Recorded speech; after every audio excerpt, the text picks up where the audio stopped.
Fala galera, beleza? Esse vídeo aqui eu decidi fazer depois que eu fiz a minha viagem lá para a Europa para fazer as Sportives, a Paris-Roubaix Sportive e a Liège-Bastogne-Liège. Algumas pessoas no Instagram, algumas pessoas nos próprios vídeos aqui no YouTube me perguntando a respeito de quanto eu gastei para fazer essa viagem. Bom, é muito complicado porque nós estamos no dia 27 de abril de 2022 e talvez você vai ver esse vídeo no ano que vem ou sei lá quando. Então pode variar e vai variar de acordo com o câmbio. Então o euro ele vai subir, vai abaixar, a gente não sabe o que vai acontecer.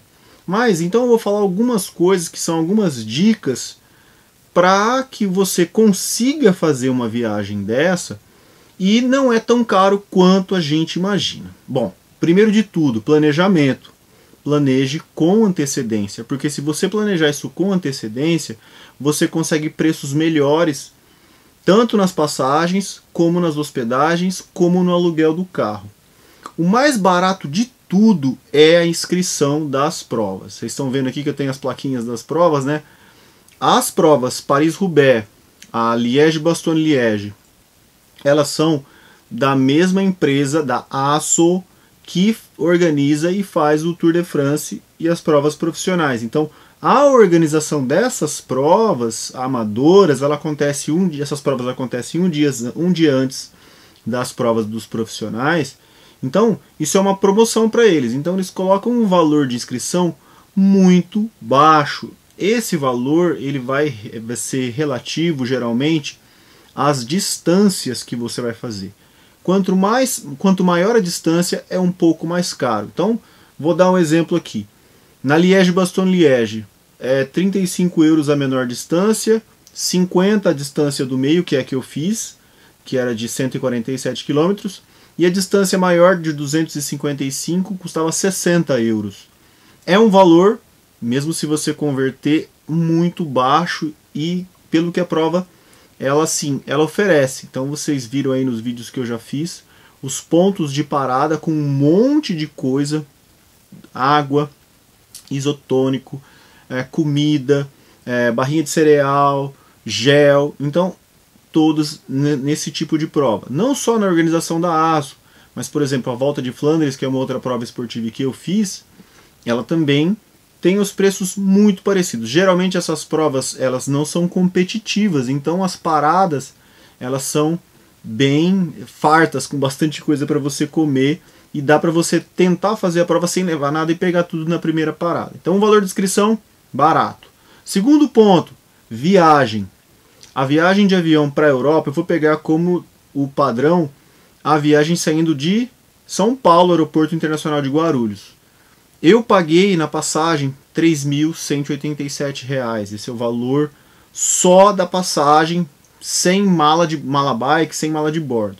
E o que vai acontecer? Isso vai depender muito da época do ano, vai depender da companhia aérea, e dependendo da companhia aérea, você consegue levar sua mala bike trocando por uma mala de porão. Então, por exemplo, eu comprei a passagem, esse valor só da passagem. Aí eu comprei uma mala de porão, que não é um valor caro, e consigo trocar. Então isso aí você tem que pegar na companhia aérea que você vai e ver se tem como fazer isso. Eu fui pela Ibéria, dá para fazer isso. Já fui também pela Lufthansa, também dá para fazer isso. Outra coisa, outra dica, vocês viram que eu fiz um vídeo com o Malabike da Ticon, que o pessoal da Gravitar me emprestou para levar. O Malabike, você colocar e tirar a bike do Malabike, você tem que saber fazer isso, porque ninguém vai fazer isso para você, tá? A não ser que você vá com um amigo que saiba fazer, mas você tem que fazer isso. Outra coisa importante, que eu faço isso, eu só levo uma mala de bordo, de 10 quilos, e o Malabike.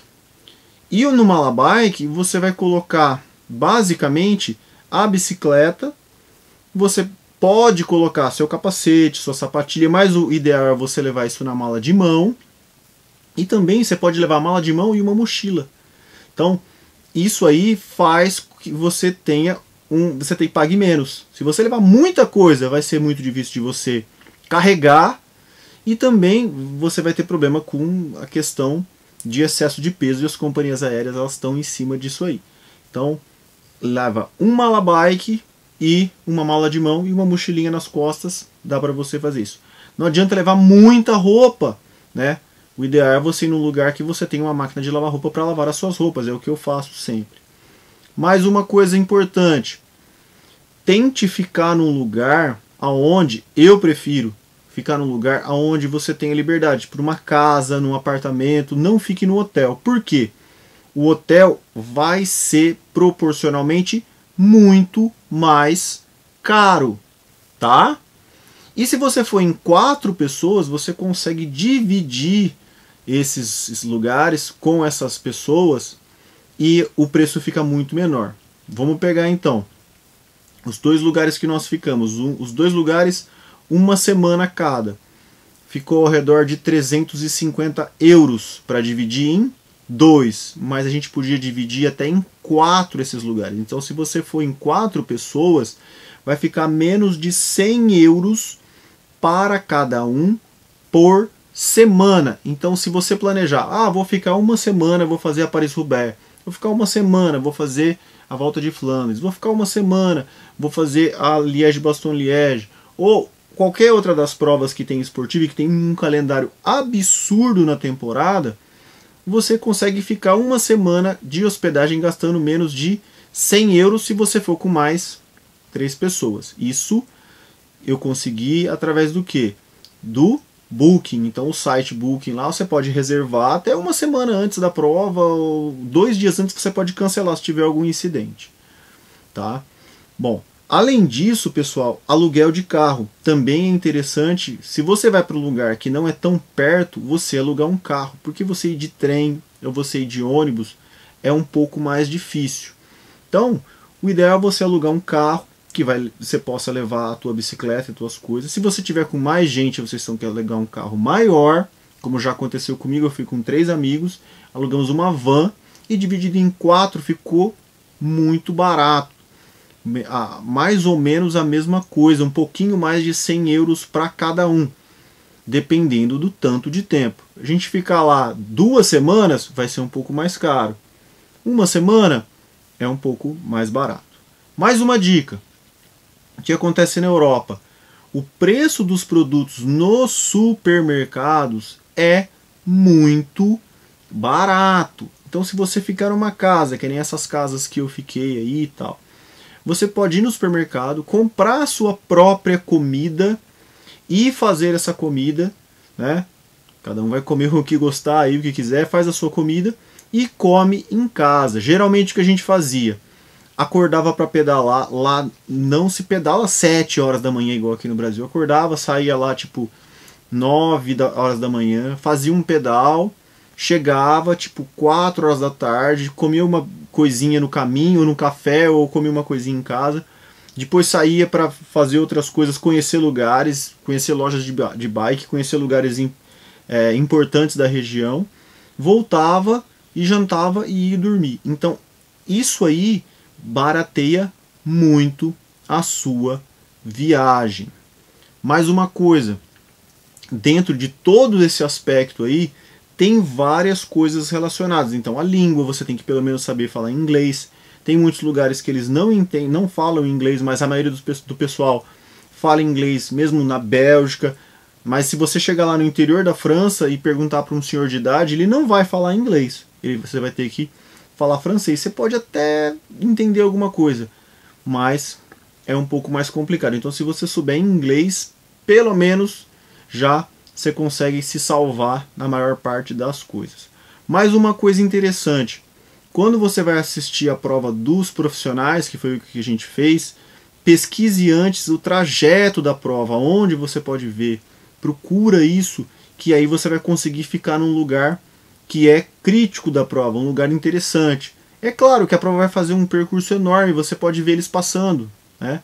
Mas dependendo do lugar que você ficar, é muito mais legal de você assistir. Por exemplo, na Paris-Roubaix, a gente ficou na floresta de Arenberg, e ainda deu tempo de sair lá de Arenberg e ir para o Carrefour de Labre e assistir os caras passando no Carrefour de Labre. Depois a gente foi ainda lá no velódromo e viu o final, assim, o final dos caras lavando as bikes. Então isso aí é muito importante para você que quer ir fazer uma prova dessa. E assim, pesquise muito, eu tenho vários vídeos aqui no canal falando sobre o equipamento que você vai usar na prova.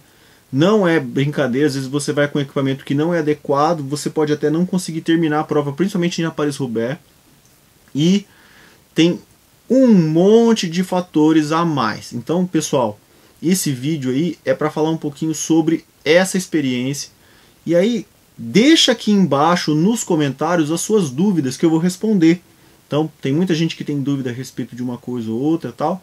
Deixa aqui nos comentários que eu vou responder. E mais, várias dessas dicas também eu tô dando lá no Instagram. Então, se você não me segue no Instagram, segue lá, que tem várias dicas que eu falei sobre durante a viagem. Eu tava várias dicas a respeito disso. E também, pessoal, eu vou deixar aqui embaixo um site para vocês que tem todas as esportives, ou seja, essas provas, quase todas as principais provas clássicas do calendário europeu tem essas provas para os amadores, ou um dia antes, no caso da Bélgica, Holanda, França, ou um dia depois, como é o caso na Itália. Na Itália, por exemplo, a gente tem Milan-San Remo no sábado, no domingo tem uma prova esportiva. Tem a Strade Bianche no sábado, domingo tem uma prova esportiva. Beleza, galera? Então isso aí é um pouquinho sobre a minha experiência lá na Europa, e com certeza o ano que vem eu vou voltar, porque ó, vocês estão vendo as coisinhas aqui. Ainda falta 2 monumentos para eu fazer, que são Milan-San Remo e Giro de Lombardia, e aí repetir de novo, em outras fazer novas experiências, porque essas provas lá são demais. Não são provas competitivas. Ah, eu quero acelerar, você acelera. Eu quero ir de boa, passear, você passeia. E o mais interessante depois é você ver os atletas profissionais e você vê que você é um peba, porque os caras são monstros. Você vê os caras passando do seu lado, que nem eu vi a final da Flash Wallonne, eu vi o ataque do Remco Evenepoel no topo do Côte de la Redoute, eu vi os caras passando ali na Arenberg Forest. Então é muito, muito, muito animal. Beleza, galera? Então até o próximo vídeo aí. Abraço!